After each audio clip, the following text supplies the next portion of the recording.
اللہ نے کیا کرو 2 چیزیں چھوڑ کے جا رہا ہوں، جب تک تم ان کو مضبوطی سے پکڑے رہو گے گمراہ نہیں ہوگے۔ قرآن اور اہل بیت ہے کہ نہیں؟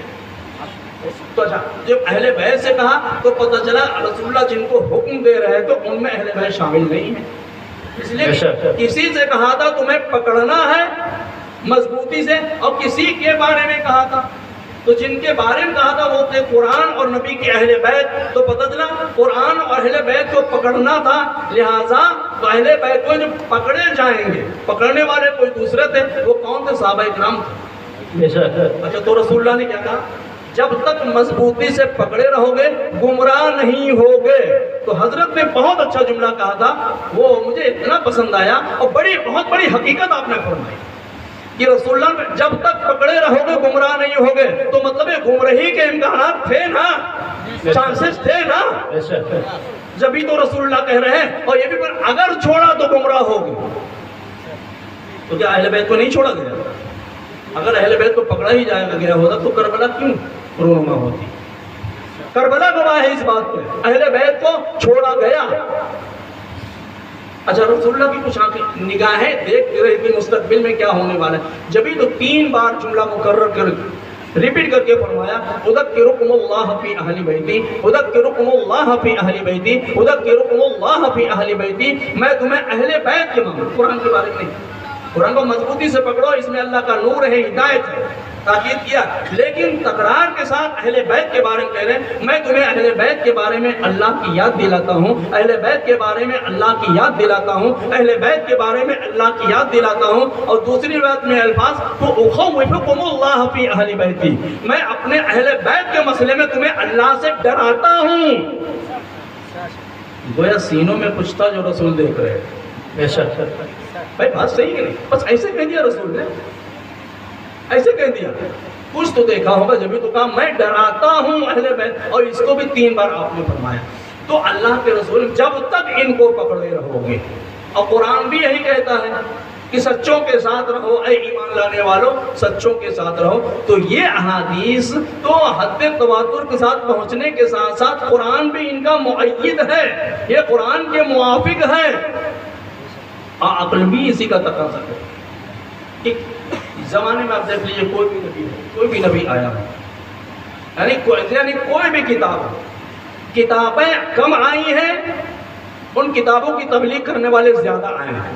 بے شک یعنی ایسا نہیں ہو سکتا صرف کتاب بھیج دی جائے کوئی کتاب کو پڑھانے والا نہ ہو۔ ہاں یہ ہو سکتا ہے ایک کتاب کے متعدد معلم ہوں، کہ پڑھاتے پڑھاتے ان کا زمانہ ختم ہو گیا تو دوسرا معلم آ گیا، دوسرا آ گیا، تیسرا، اس طریقے سے جیسے صحائف اور سب کی تعداد ملا کے 114 کو پہنچتی ہے، جبکہ 313 رسول ہیں، یعنی جو آسمان سے کتابیں آئیں ان کی تعداد صرف 114 کو پہنچتی ہے، اور رسولان اعظام کی تعداد 313 ہے، انبیاء اکرام تو 1,24,000 ہیں۔ تو ہر نبی کو الگ الگ کتاب نہیں ملی، یعنی ایک کتاب کو پڑھانے کے لیے بہت سے معلم کو اللہ نے بھیجا، لیکن ایسا کبھی نہیں ہوا کہ صرف کتاب کو بھیج دیا ہو معلم کوئی نہ رہا ہو۔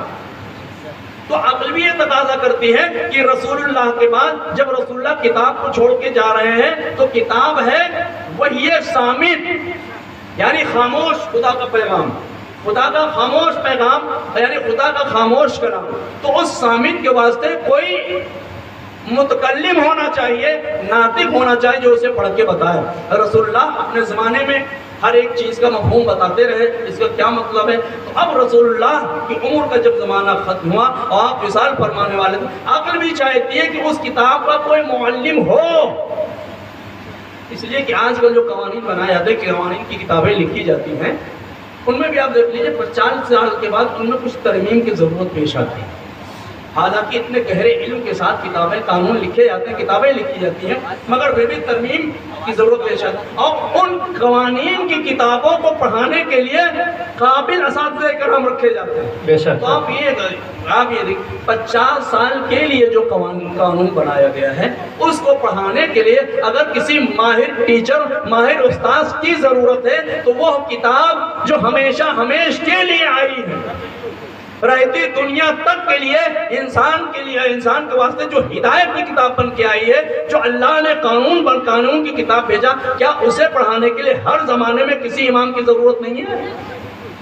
اسی لیے تو رسول اللہ نے فرمایا کہ من لم یعرف امام زمانی فقد مات میتۃ جاہلیہ۔ اس حدیث پاک پر اہل سنت اور سب کا اتفاق ہے، سب کا اس پہ اتفاق ہے کہ جس نے اپنے زمانے کے امام کو نہ پہچانا اور اسی حالت میں دنیا سے چلا گیا، وہ گویا جہالت کی موت مرا۔ اور جاہلیت کی موت کا مطلب یہ ہے کہ وہ کفر کی موت مرا۔ اتنی سخت وعید ہے۔ اس سے پتہ چلتا کہ ہر زمانے میں خدا کی کتاب کا کوئی معلم ہوگا۔ اسی لیے رسول اللہ نے فرمایا تھا، میں کتاب چھوڑ کے جا رہا ہوں اور اہل بیت کو چھوڑ کے جا رہا ہوں۔